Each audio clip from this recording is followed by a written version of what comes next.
he's the head of Expectant Mother Care in New York City, which is a pregnancy center like none other.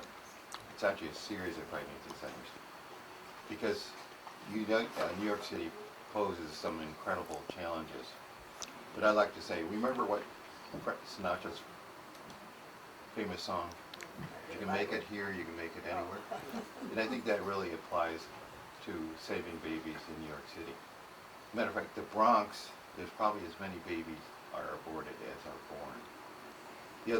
One of the other incredible challenges is so many of the women in New York City do not speak English.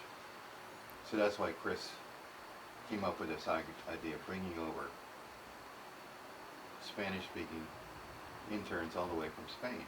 Because from Spain, you probably speak Spanish very fluently. So anyway, he's going to tell us today his story, how he became full-time in pro-life, and how we can all be better pro-life leaders. And please welcome all the way from New York City. And from Yonkers, the 5th largest city in the state of New York, maybe it's the 6th largest, for Slattery.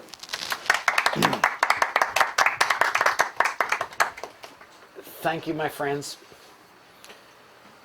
You can be a great pro-life leader. You may already be leading pro-life activities now, but you can become even better at your leadership and in your walk as a Christian pro-life activist. My purpose today is to up your game, to help you to see that you can go to the next level of pro-life activism, no matter what your age or stage in life, whether you're young or whether you're older, you can do more to literally your final breath.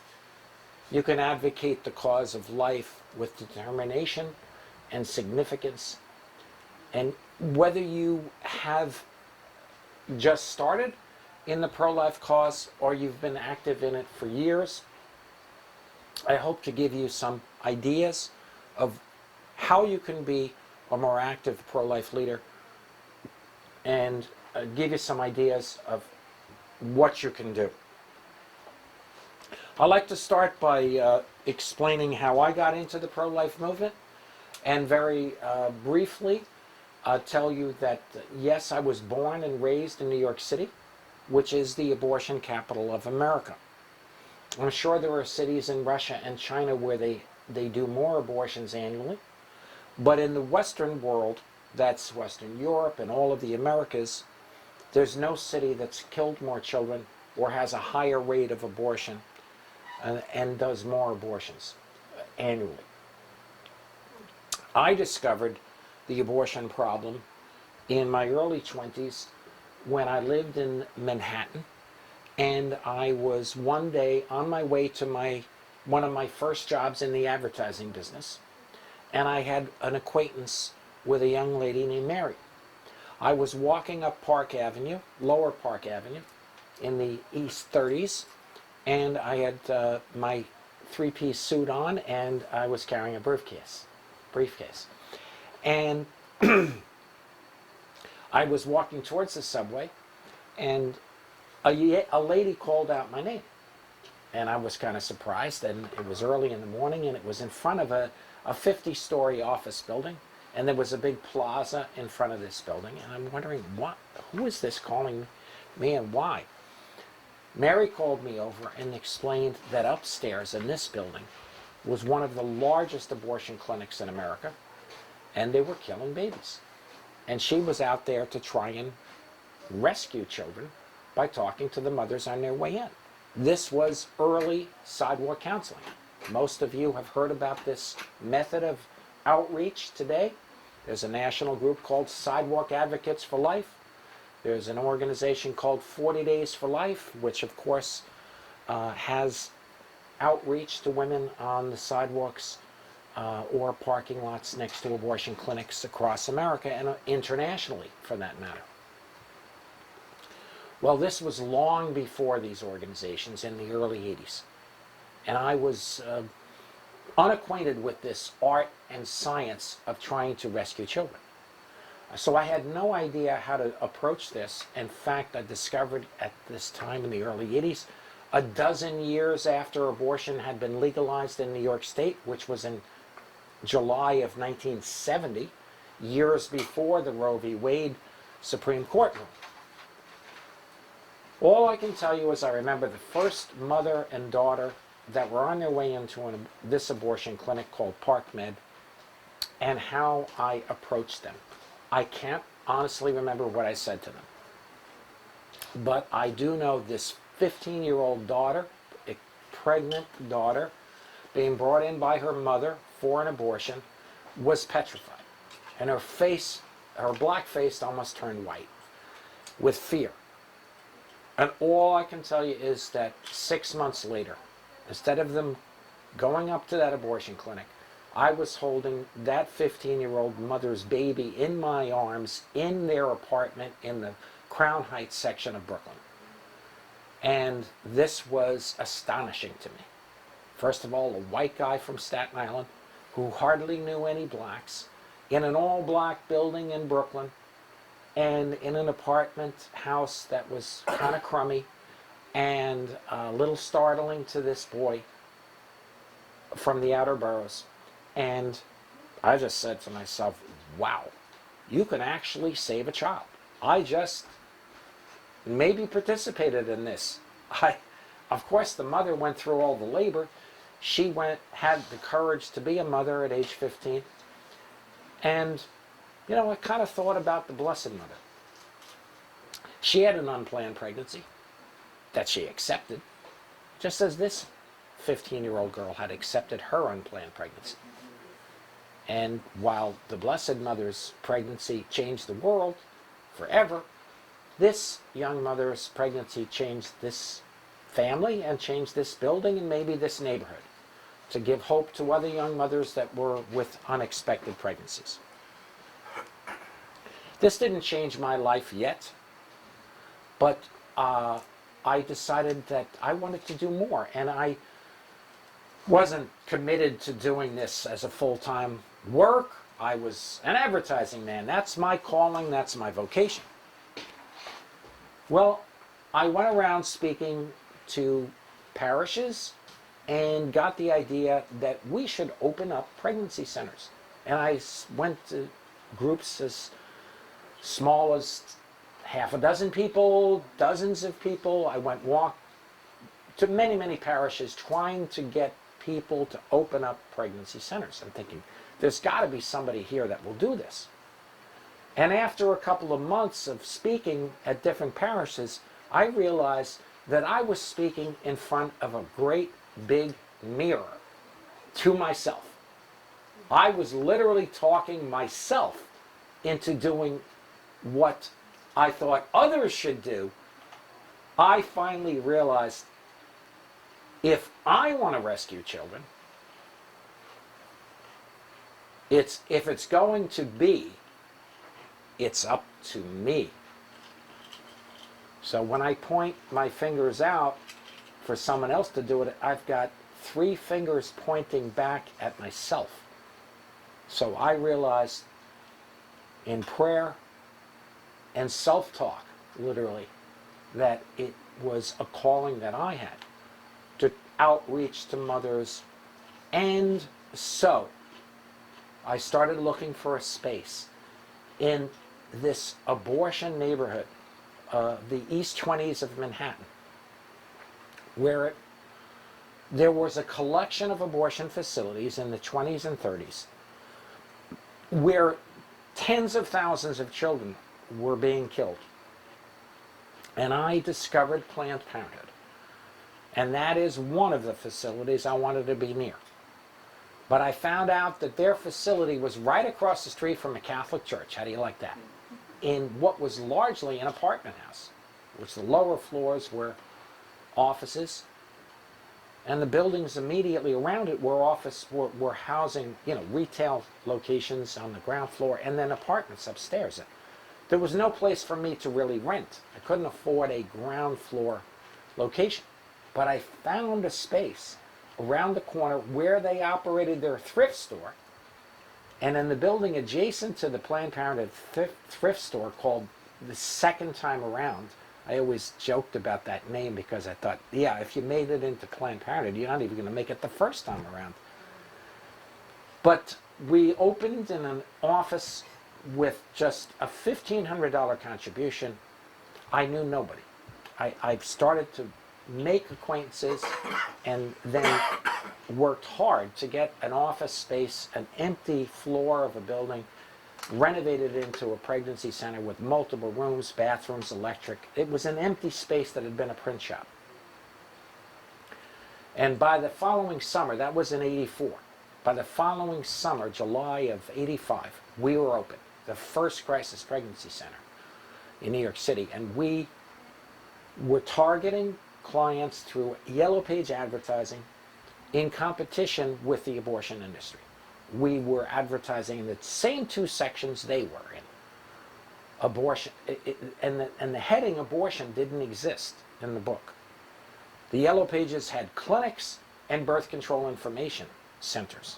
And so we advertised in there. The Attorney General came after me within a couple of years. I was coming back from the 1987 March for Life, and I was taking the Staten Island ferry. I'd stayed the night on the way back with a cousin of my wife.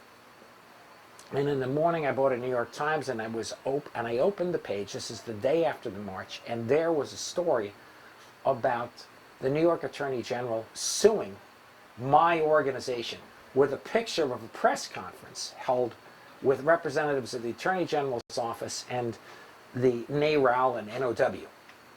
I'm going, whoa, man, am I in for it now. Long story short, that was back in '87. That was 32 years ago. I have been in the throes of maybe a dozen lawsuits by abortion clinics, by the state attorney generals. 5 different attorney generals have investigated my organization to try to put us out of business. Individual abortion advocacy groups, NARAL, NOW, Planned Parenthood, have all sued me and my organization after we got into operating these pregnancy centers, which we expanded across New York City, and after I was one of the co-leaders and founders of Operation Rescue in the late '80s in Manhattan. On May 2nd, 1988, my wife and I were leading a contingent of about 700 pro-lifers from Times Square to an undisclosed abortion clinic. 200 pro-aborts were in tow behind us, and we took them on a circuitous route through the subway system, trying to lose them. We never did. We emerged from the Upper East Side on East 86th Street in Manhattan, and my wife and I were holding hands as we got out of the subway, and I said, are we doing this? Because we knew what we were about to do. We were about to blockade an abortion clinic entrance and get ourselves arrested. And I'd never been arrested in my life. I was an Eagle Scout. I was a law-abiding citizen. I had never been arrested in my life. And I knew that what I was about to do was to lead people, for the first time for most of them, to ever be arrested. And the police were ready for us. They knew that we were going somewhere. They weren't sure where. But they emerged, and my wife and I took the front door. We had headsets on back then to communicate amongst us with little walkie-talkies. And those that were in attendance included the famous Monsignor Philip Riley, founder of the Helpers of God's Precious Infants, Auxiliary Bishop of New York, Austin Vaughn, who was a brilliant theologian, once the rector of St. Joseph Seminary in New York, former tight end, New York Giant, Super Bowl winning Mark Bavaro. There was the Rabbi Yehuda Levin from Brooklyn, who often appeared at the March for Life, blowing a shofar with a group of rabbis and Jews from Brooklyn. And then hundreds of Catholics and evangelicals from around the country that were willing to get arrested, who had followed the call of Randall Terry and myself, if you believe abortion is murder, act like it's murder. And we sang songs and hymns all morning long, and at 11 a.m., my wife waved over to me, "I think I'm having our baby." And she went into labor on the sidewalk in front of an abortion clinic. Oh my God. And she went into a medical van, and they were early contractions. And the baby did not come. She had a rough night, but I had only taken off this one day. I'm in advertising. Now I'm selling advertising space for The Economist magazine. The next day, my picture with a group of us was in the cover of the Metro section of the New York Times. And I prayed that nobody at my office saw me in that photograph. And they didn't, as far as I know. But that morning, I had my supervisor was with me on a sales call to the AT&T company for a big advertising campaign that we were trying to get in our magazine. And the bottom line is, I was called by my wife. This is it. This is real. So literally that next morning and that afternoon, May 3rd, 1988, our daughter Mary Frances was born. And I was able to get off from work, and the rest of that week rescued with the hundreds of people at different abortion clinics in Queens and Long Island and in the New York City area. And we piled up the arrests, and we piled up the closing of abortion clinics. Now, am I advocating this tactic today? No. I'm just giving you my background and my history of this period of time that goes back over 30 years ago.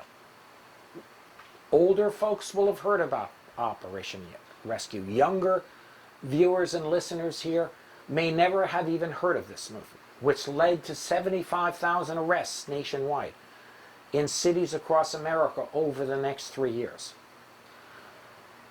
In 1990, at my last big advertising job, I got served a 1.5 foot deep, thick lawsuit by NOW that ended up being run through the Supreme Court 3 times over a 15-year period.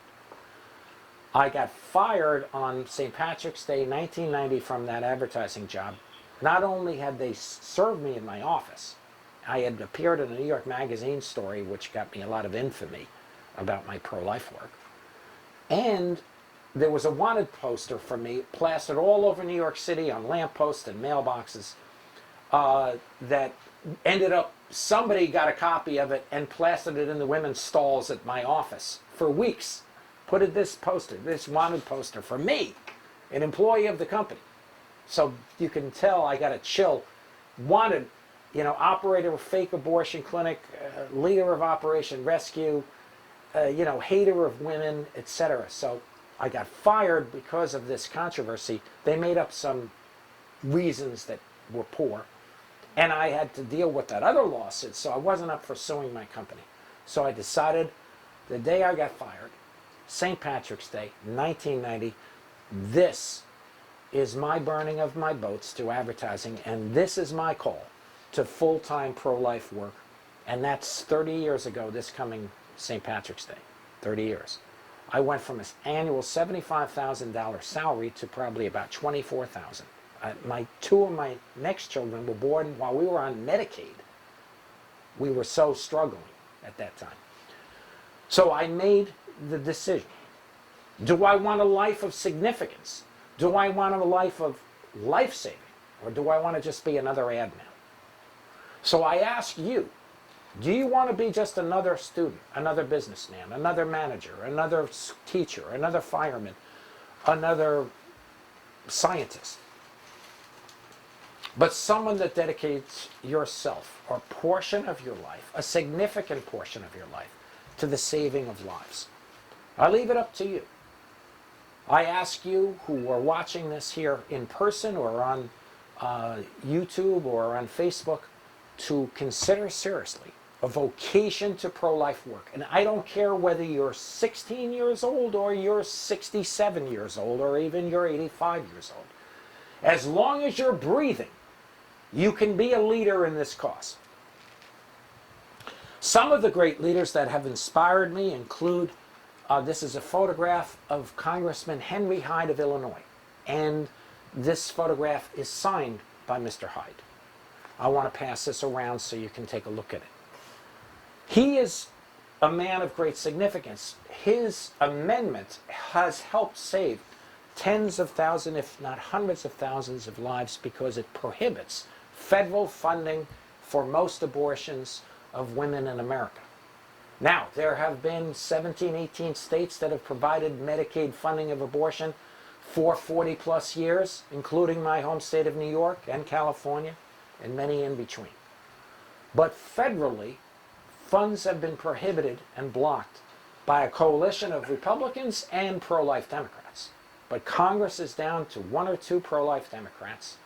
Every presidential candidate for the 2020 presidential election have said they would overturn the Hyde Amendment and guarantee federal funding of abortion, including the once pro-Hyde Amendment Joe Biden. Okay? So this coming 2020 presidential election is for a lot of babies. One of the great quotes that's inspired me over the years, I'm going to read out loud to you of Henry Hyde, and I think it will appeal to you.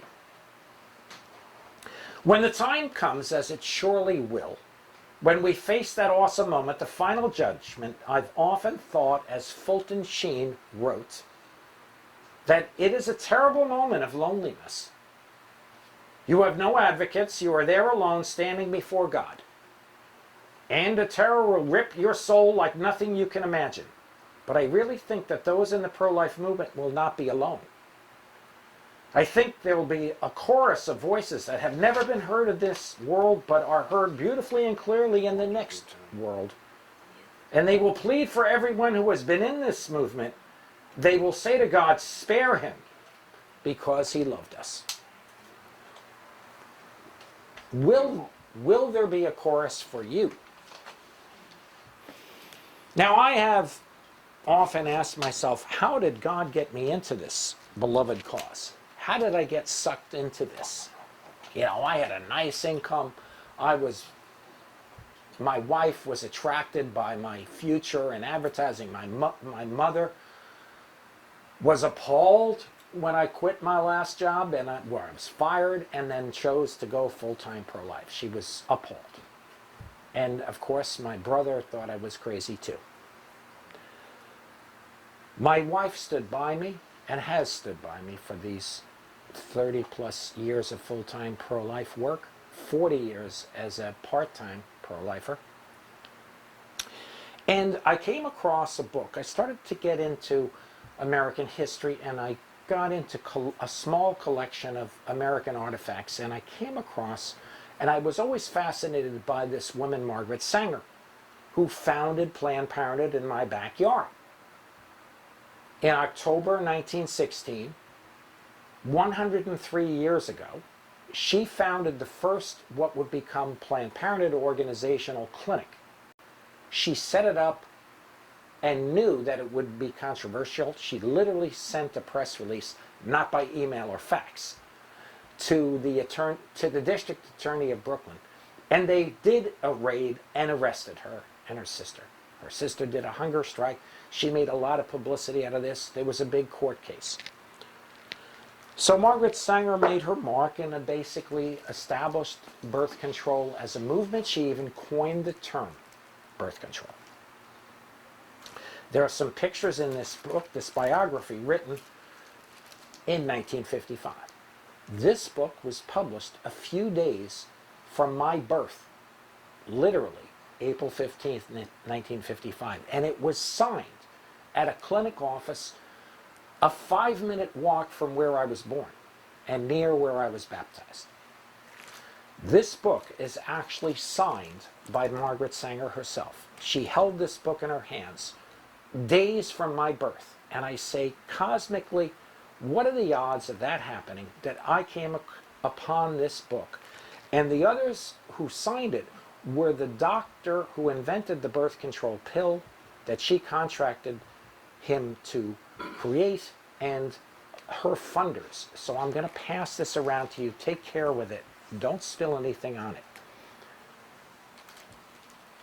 So in a way, when I saw that book and I realized and I thought, well, where was this signed? And when was this signed? And I'm saying, I wonder if there were some graces out there that God wanted to counteract this woman's influence in New York. And possibly God had in mind for me a vocation that was not what I had thought I would be doing. And so, have you ever thought about the times, the occasions you've met people that were just strangers to you, or passerbys, or just people you bumped into who ultimately changed your life? A man that I met who changed my life by introducing me to a Catholic organization in New York that helped bring me back to my faith, I bumped into in a bookstore in Bregenz, Austria in 1975 when I was on a junior year abroad. This man, a few years later, would introduce me to some priests and good Catholic men who would change my life from a life of sex, drugs, and rock and roll. And I would become a serious Catholic from the late 70s, which planted the seed for my vocation to pro-life work. I was influenced by others of significance, and I hope you will be too. I have had the privilege of getting to know almost all of the people on this speaker's board here, and I can say the biggest privilege I've had was getting to know closely Dr. Bernard Nathanson, who was the abortion king, who co-founded with Lawrence Lader, the author of that book, of biography of Margaret Sanger. They co-founded the National Abortion Rights Action League, and he tells his life story in 3 books: The Abortion Papers, Aborting America, and The Hand of God. I got to know him, introduced him to a priest who was instrumental in his conversion to Catholicism from being a Jewish atheist. And basically the monster, the abortion king that unleashed the abortion genie in New York, and later was involved with the development of the Roe v. Wade case with Lader. Next year, we're going to see a movie tell that story. I've seen an advanced screening of the film called Roe versus Wade, which when it comes out, I highly recommend it. I've seen an advanced screening that will be more edited for a slicker version, but it's going to be a powerful movie telling you the behind-the-scenes story. Try to get your hands on copies of The Abortion Papers, Aborting America, and The Hand of God. So I was there in the ceremony with Dr. Nathanson when he was baptized as an older adult in the crypt chapel of St. Patrick's Cathedral with John Cardinal O'Connor, the Archbishop of New York, presiding, where he was baptized, confirmed, and received his Holy Communion. And we later went out to brunch, and I sat next to his friend Chuck Colson for that brunch. And years later, I would bring up the gifts at his funeral mass at the same cathedral, but on the high altar. This man became a great pro-life spokesman. What I'm bringing this stuff up for is get to know these leaders.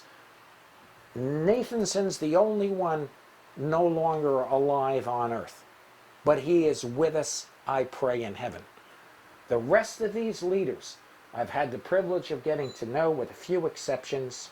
Maybe William Hogan is deceased, am I right? No, he's still alive. with us. Pretty much everyone else, I think, is alive, and these are great spokespeople for the pro-life cause. Read their books, read their materials, get to know their lives, and be inspired by their materials. And defendlife.org has on video, through their website, on YouTube, a whole great series of the videos of the speeches of the past from these leaders. Some of them have come back to speak. This is my second go-round. I've spoken before in this room years ago. And there are new people who are making a difference in our cause that are coming to speak. Now, Jack Ames of Baltimore has been running Defend Life for decades, and he's not getting any younger and needs an assistant and a successor to take over and run with this organization.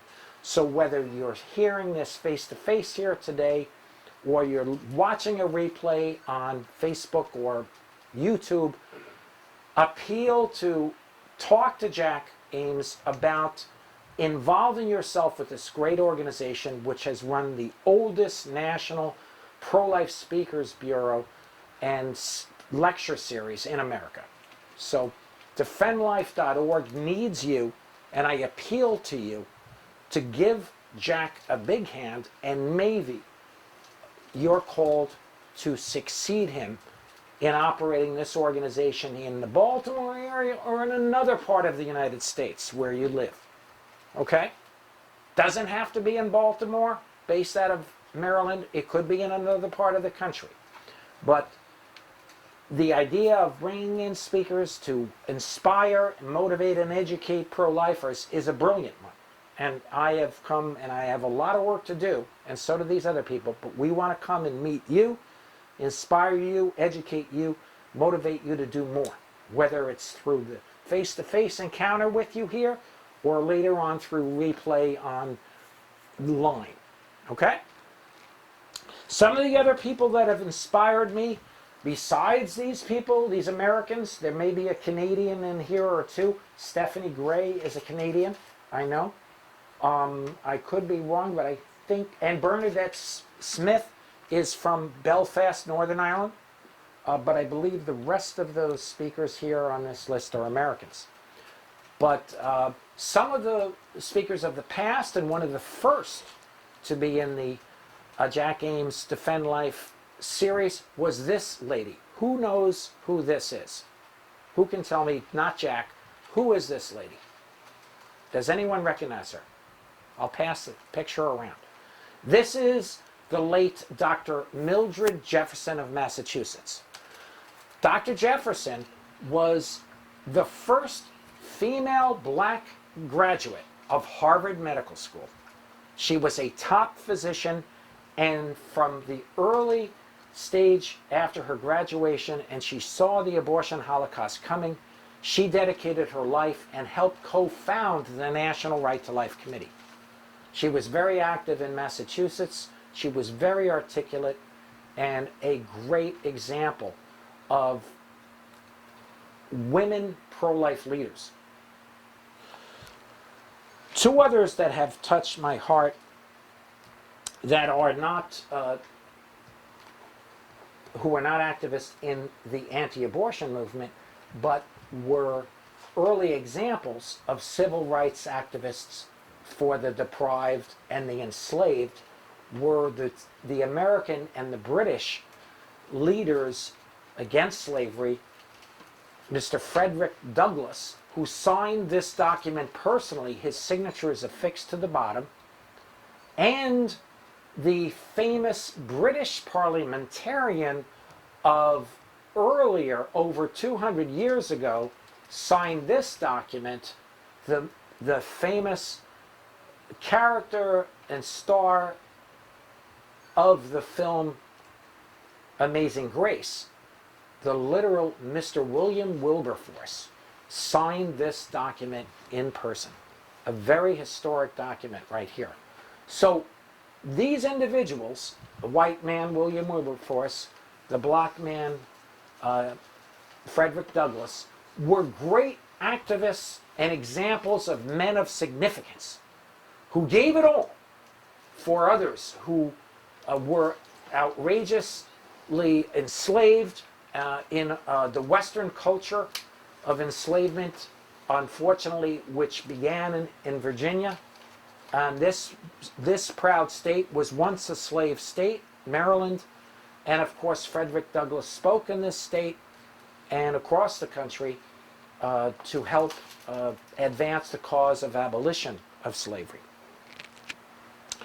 I like to bring in another woman of significance who was possibly one of the youngest saints of all time, canonized by the Roman Catholic Church, And I have in my possession here a literal first-class relic of Saint Maria Goretti, only 11 years old, when she was brutally murdered by a man in Italy for her failure to accede to his violent advances, and he attempted to rape her, and when she fought him off, she was brutally stabbed, 14 fatal wounds. She died later in a hospital, but she was able to say repeatedly, I forgive my attacker, who she knew. This book of modern saints tells her the whole story, but I'm just going to sum up a few sentences for you from this book, Modern Saints, Their Lives and Faces. Alessandro was the man who had his lustful eye on her for some time, and he had an encounter with her in a house where he was working nearby, and he carried with him a sharpened and tapered 9.5-inch pointed blade. He returned to this house where Maria was and she told him she would not come unless she knew why she was needed. He was calling out to her. Alessandro came out to the landing of this house and dragged her into it. Any cry she made was drowned out by the steady hum of the thresher going on nearby where they were farming wheat. And so in the blazing sun, according to Alessandro, Maria's words were, "No, no, no, what are you doing? Do not touch me. It is a sin. You will go to hell." More than instinctively in fighting to preserve her honor, Maria thought even at this time of the sin that would condemn Alessandro to hell. Although she fought with all her strength, she could hardly expect to hold out long against the husky young man. He pushed a gagging handkerchief into her mouth, but confronted with a will stronger than his own, he could not touch her. He later begged for forgiveness to her mother. Over 30 years later, he was released from prison, and he was invited by the Vatican to the canonization ceremony of the woman he murdered. There's a girl who made significance in her life. How about your significance? I've been reading myself, trying to constantly improve in my leadership and my walk in this cause. I've recently been reading a lot of John Maxwell's stuff. He was a pastor in the Midwest and in California for years, and he's written 75 great books on leadership, and one of them is this book, The Power of Significance. And he says, if you're like me and want to make a difference and have a significance story to tell by the end of the life, I can help you. And basically he says, first of all, put yourself in the story. What he means is, be intentional about making your life matter. Engage in a call for action. Give yourself no excuses. Look at the lives of people who have achieved significance, and you can hear them calling you to put yourself into your story. I've given you some examples of men and women of significance. Dr. Mildred Jefferson, Maria Goretti, just a girl, Henry Hyde, Frederick Douglass, William Wilberforce. I've given you proof they lived. I've shown you, and Margaret Sanger, a woman of significance for evil, and the men who funded and women who funded the creation of the birth control pill, who signed that book that Jack's now holding. Kierkegaard said, to dare is to lose one's footing momentarily, not to dare is to lose oneself. T.S. Eliot said, if you aren't in over your head, how do you know how tall you are? And Mahatma Gandhi said, be the change you want to see in the world.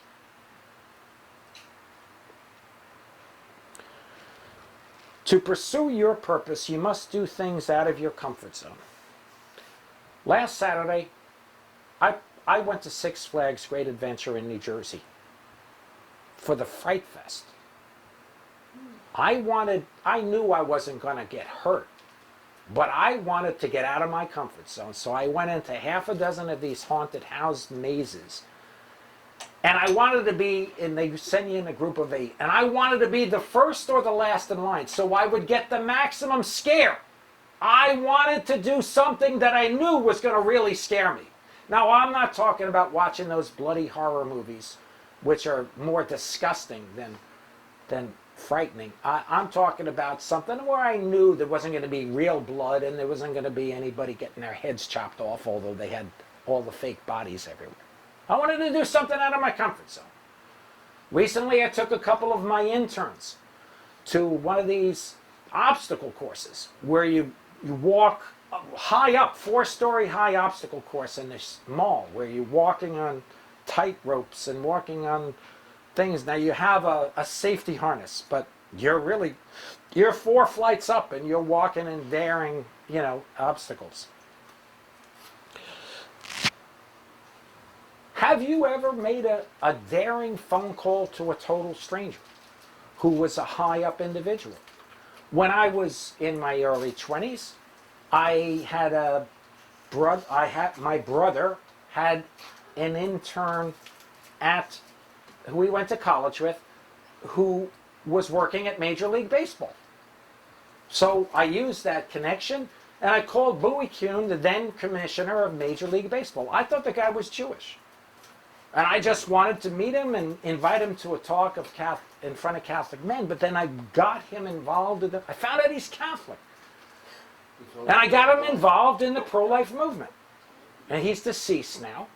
But I got him to be a fundraiser to help me with my pregnancy center. He got involved with the Knights of Malta. He did a lot of great apostolate and a lot of great things.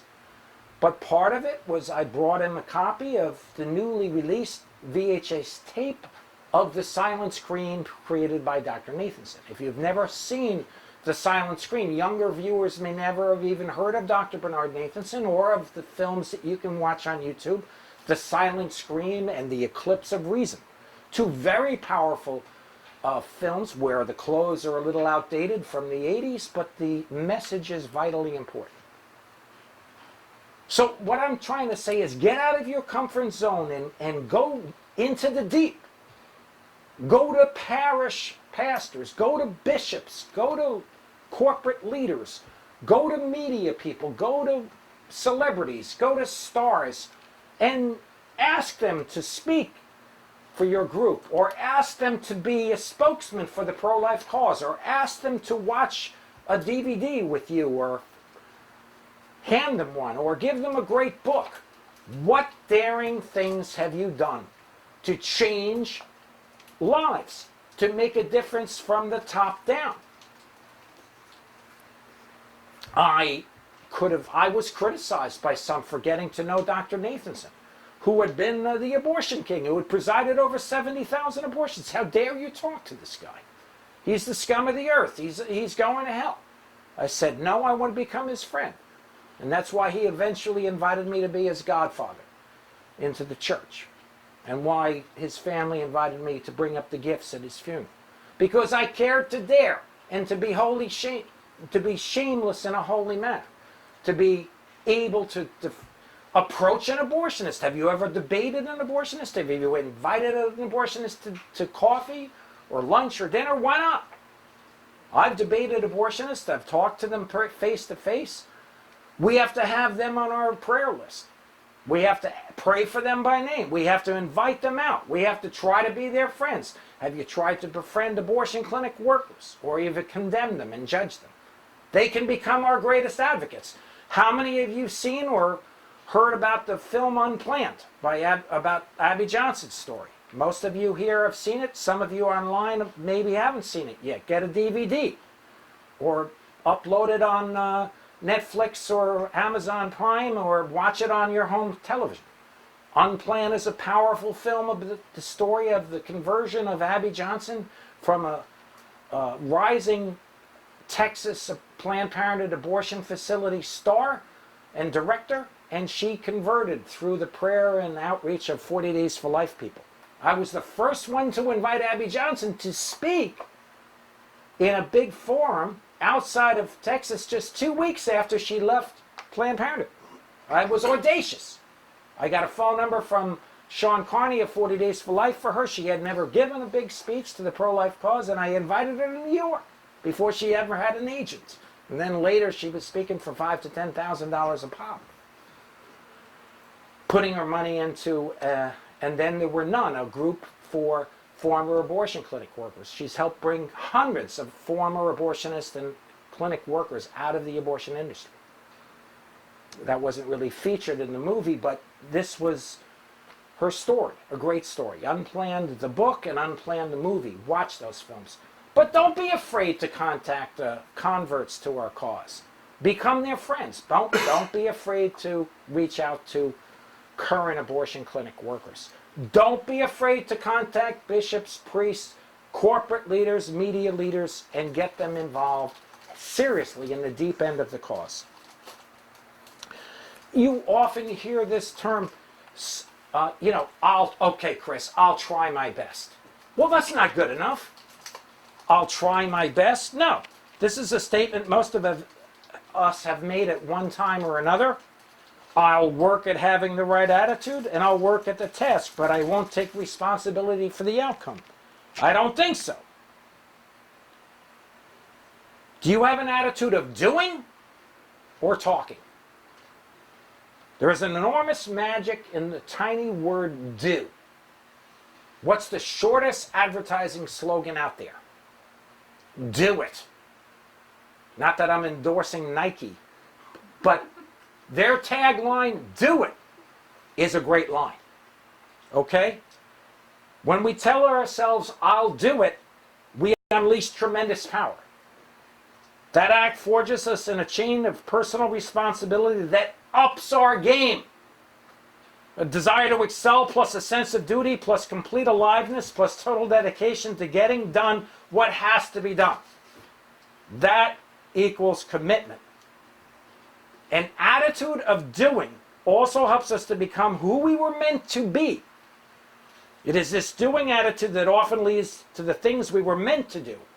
While trying is filled with good intentions, doing is the result of intentional living. Wilberforce, Henry Hyde,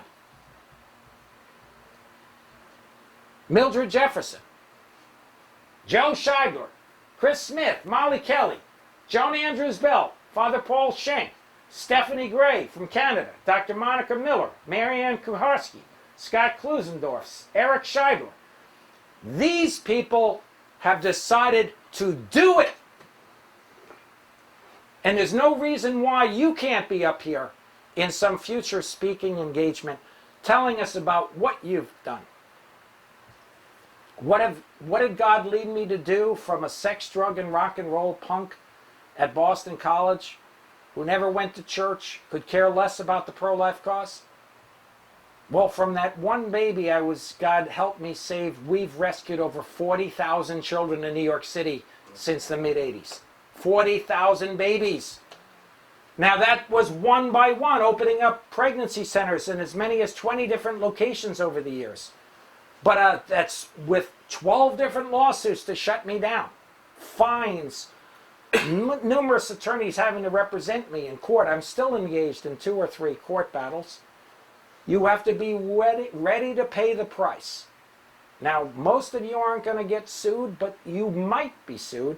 You might be in trouble in the 2020 elections if the Democrats take back the White House and have control of Congress. You can kiss safety and ease and comfort in this cause goodbye, because you are going to be in for a wild ride, okay? But what I'm suggesting is we each endeavor first to be personally holy men and women, who take our faith seriously, who, if we're Catholics, we receive the sacraments of the Holy Eucharist and reconciliation frequently, at least weekly for reconciliation, and daily if possible for the Holy Eucharist. For Protestants, pray your Bible front and back and be a very close friend to Jesus. We invite you into the Catholic Church or back if you've left it. But the fact is, you must be a holy individual to withstand the challenges you will encounter in this pro-life cause. You will encounter assault, both on a spiritual and physical level, that you will have to endure. But God will always provide you with the grace that you need to lead and to do what you're called to do. I ask you to consider leading 40 Days for Life campaigns, or recruiting and filling out the calendar for the upcoming 40 Days for Life campaigns. I ask you to consider assisting on the boards of directors of crisis pregnancy centers in your area, or if there's a need for one in a town where there's an abortion facility and no pregnancy help center, we'll start one. If there's a need, and there is, to assist Jack Ames at defendlife.org to expand his speaker series around the country, to run it in another city, or to take over for him in the Baltimore area, join up. If there's a need for you to become an expert in the attack on the elderly through euthanasia, I see a few gray hairs in the room who could be targets for euthanasia in your state, where there's a big push for doctor-assisted suicide, basically, right now, in multiple states. Perhaps you want to become an expert on that topic and a speaker to defend the innocent, elderly, and infirm who will be targets for extermination in the future legally. Or to study and advanced research on the issues of genetic manipulation of the human being of the future. Whatever you have the ability to become an expert in, do it. And don't wait. If not you, who? If not now, when? If not this cause, which one? We've had unprecedented slaughter of the innocent unborn of over 60 million in the last 45 plus years. We've had clear attacks on the elderly with euthanasia that's been spreading across our country with a great sickness. We've had a lack of leadership, and everyone keeps saying all about what the bishops should do. What about you and me? We're called to transform this world first and foremost. That's us. That's the laity. That's our job. We're the ones called to commit to transform society, with or without the bishops. Do you think the Catholics in England, when the bishops, but for one, apostatized and became instant Protestants, do you think that was an excuse for the Catholics of England to abandon their faith? Hell no! Many Catholic families survived in hiding or exile and kept the faith alive in the country of my father, who was born and raised in England. And now look at Ireland, a Catholic country that's abandoned the faith largely because of the laity, who literally themselves, this year, 2019, no, I'm sorry, it was May of 18, effectively helped legalize abortion in the land of, the once great land of St. Patrick. So what are you Americans or Canadians or Europeans doing in your home country and states and communities? Are you doing all that you can do for the fight for life? Have you decided you're going to be a person of significance or not? It's up to you. It's really up to you. Don't tell me about the bishops or the priests. Tell me about yourself. Tell me about what you've done with your family, with your community, with your parish, with your town, with your state. I don't care if you're 75 years old or 80 years old. You have life left within you. I don't care if you're 15 or 16 and don't have a lot of contacts yet. Whatever your age, you can fight for life. And I once again highly praise and endorse defendlife.org. I invite you to go to their website to offer help to continue this oldest American pro-life lecture series that's been going on for decades thanks to Jack Ames. Please help Jack Ames continue this apostolate. I ask for your prayers for the work of Expectant Mother Care. Our website is EMC, Expectant Mother Care, EMCFrontline.org. EMCFrontline.org. And we are in the belly of the beast. We're in the abortion capital. We operate in the same building as Planned Parenthood in Brooklyn for 20 years. We're 3 floors away. We share the elevator with the victims and the killers every single day. We're across the street from Planned Parenthood in the South Bronx for 25 years, looking right into their windows. We are operating in Queens, opposite another abortion clinic. We have plans to expand in the center of Westchester County, the northern suburb of New York City, in White Plains, New York, and right on the property line of Planned Parenthood up there. So we're fighting the good fight in the abortion capital, where we've killed more children. 10% of America's babies have been lost in New York, where we've trained many of the abortion doctors, where Planned Parenthood began, where they're headquartered, where Dr. Nathanson unleashed the abortion monster.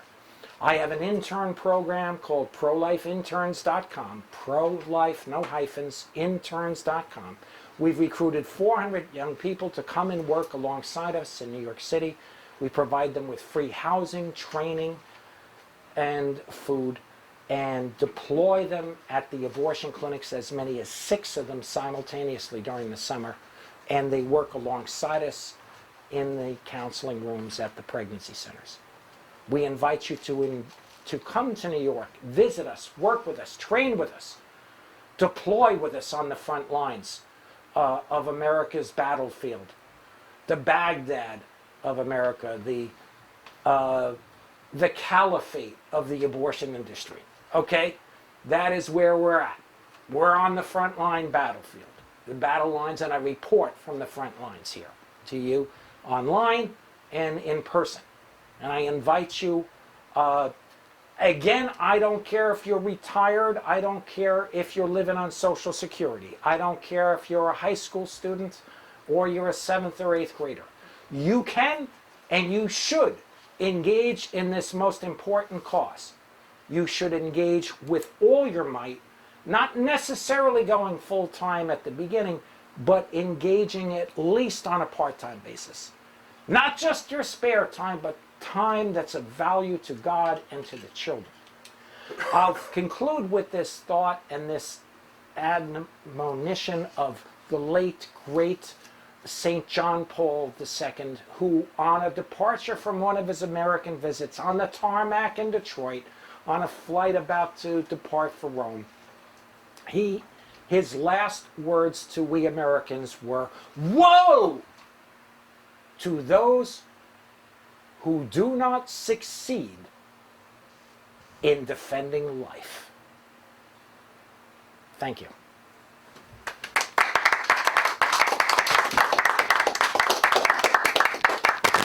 Thank you, Chris. That was wonderful. One of the key words he uses is stretch.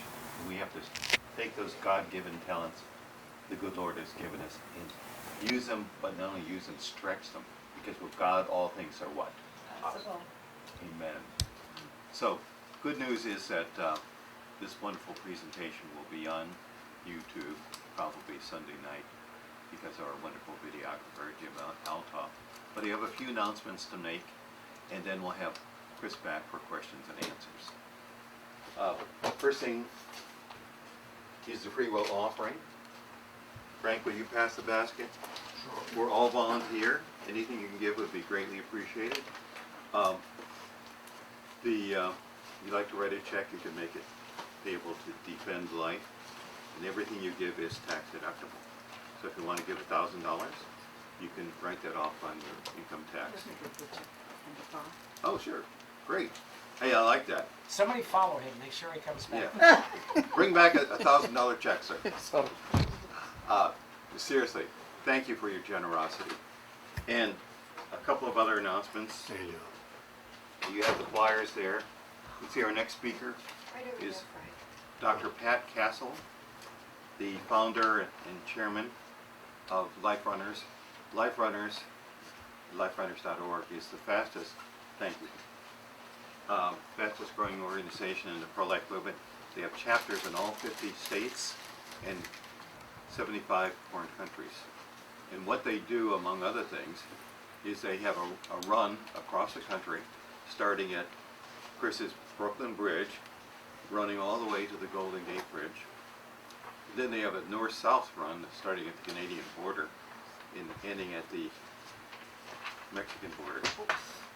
And at first they wear Life Runners t-shirts. He's a fabulous speaker. He's a graduate of the Air Force Academy. He taught at the Air Force Academy, served as an officer all over the world for the Air Force, and has come up with this phenomenal organization, Life Runners. Then on the back of that same flyer, please note that on Sunday, October the 27th,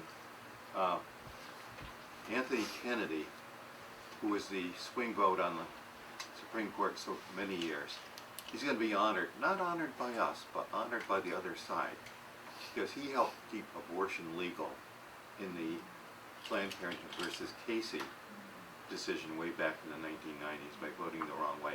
Well, we're going to be there. We're going to be there with our pictures of aborted babies. And why not come up to Philadelphia? Philadelphia, very significant. That's where the Liberty Bell is. That's where the Declaration of Independence was signed. And it's easy to get up there. Here's how you can do it. Drive to Baltimore. You're here in Baltimore already.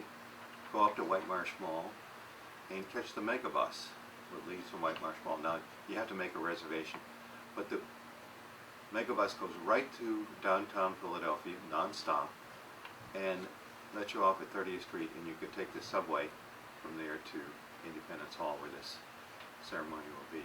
So important we do these things. Now, another really great opportunity, one of the things Chris talked about, is thinking outside of the box. Here's a great example of a person who thought outside of the box. Her name is Terry Beatley. Thank you, sir.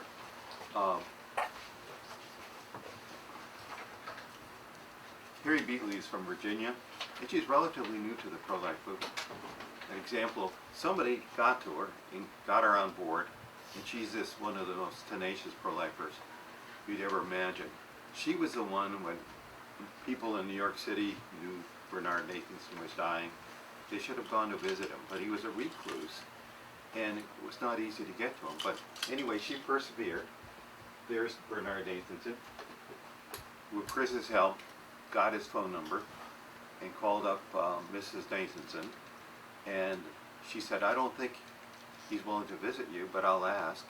And believe it or not, he said that he would see Terry Beatley. So he went up there, she went up there, had a wonderful interview with him based on that, wrote a book about Bernard Nathanson. Well, anyway, she didn't stop there. So on Sunday, December the 8th, why is December the 8th a significant date in the Catholic Church? Sure. That's the Feast of the Immaculate Conception. So what Terry Beatley is going to do is she's going to present at the Mellon Center in downtown Washington, which is right along the route of the March for Life, very close to the National Archives there on Constitution Avenue. That's Sunday evening, December the 8th. She's going to have this gala, and she's going to present the first annual, the Bernard Nathanson Award, first annual award. And you know who the recipient might be? Guess. You. Nope. President Donald Trump. Now, we don't know for sure Donald Trump's going to be there, but there's a very good chance he will be. So do a a Google search, get tickets for it. Sponsor a table. Get your parish to buy a table. If you're wealthy and you own your own company, maybe you be a sponsor. For instance, she's trying to get a $100,000 sponsor. She told me earlier this week that she thinks she has that sponsor. But anyway, it's a great example of stretching, thinking outside of the box. And if we're going to end abortion, and we must end abortion, because we don't end abortion, guess what? Abortion will be the end of America. It's simple. Demographically, we're dying right now. But with God, all things are possible. Does God want abortion to continue? Of course not. But He works through us. And as Chris said, don't depend on the bishops. Don't depend on the priests. It's going to be the laity. Fulton Sheen said the same thing. It's going to be the laity that saves America, the laity that saves the church. So anyway, come up there, Sunday, December the 8th. Check that out now. The gala being spearheaded by Terry Beatley. And we have a few door prizes. Everybody has their wits, I hope, because you have to answer some questions. Now, all these are going to be New York City related questions, okay? And probably he touched on, gave you some of the answers already. There are a bunch of suspension bridges in New York. Name at least two very significant suspension bridges for a copy of Father Pavone's book. Who can do that? Verrazano and Arrows Bridge. Yeah. That you're halfway there. I don't know if the Williamsburg Bridge is a suspension bridge. Well, that wasn't the one but I think that's good enough. Think of that? I was going to say the Brooklyn Bridge and the George Washington Bridge. I think the Triborough Bridge is Yeah, a but that's not a suspension bridge. not a suspension bridge. Okay, here's another question for a copy of Father Pavone's book. There were two significant train stations. They're still there, although the first one, Penn Station, was knocked down. Sadly, they built Madison Square Garden in its place. But there's another really significant station, Grand Central Station. Beautiful place. And anyway, there were plans to demolish it because they could build one hell of a high-rise building on that site, right? Who was it who led the fight to preserve Grand Central Station? You need a clue? Okay. Former First Lady of the United States. Beautiful woman. Who might that be? Jackie Kennedy. Very good. Thank you, Jack. And for the last one, what is the second tallest building in New York City? Chrysler Building. Who said that? I do. He did. Right Okay. behind me. But you already won. Used to be. It's a third now. Yeah, Third okay, now, it's a that's right, three. yeah, Okay, good. I'm going to revise that question. At one time, I don't New York know. City had three professional baseball teams. They Yeah. were the Yankees, the Giants. Dodgers, and the Giants. Okay, what was the name of the stadium where the New York Giants played, and also the name of the stadium Polo where the Ground. Dodgers played? Ebbets Field. Yeah, you Oh, got come it. on. I can't even get the word in. Hey, Brian. 20th century history. He's too fast. Okay, Well, I mean, I knew the answers. yeah. You just weren't as quick as he was. Anyway, I had an we would edge. like to have Chris back for some questions and answers. Mhm. Chris, Yeah, any who is the questions? first question? Question, comments, insults? Where is your place in Queens? Jackson Heights, near Roosevelt Avenue. I call Roosevelt Avenue Abortion Row. In the first book about 40 Days for Life, there's a chapter in the book called Abortion Row, and it's about my 40 Days for Life campaign that was along Roosevelt Avenue, where there were 7 or 8 different Hispanic targeting abortion facilities actually on Roosevelt or off it in Corona and Jackson Heights. A number of women have been killed in these abortion clinics. Anything else? Is your mother still alive, and did she ever come to bless your work as in the book?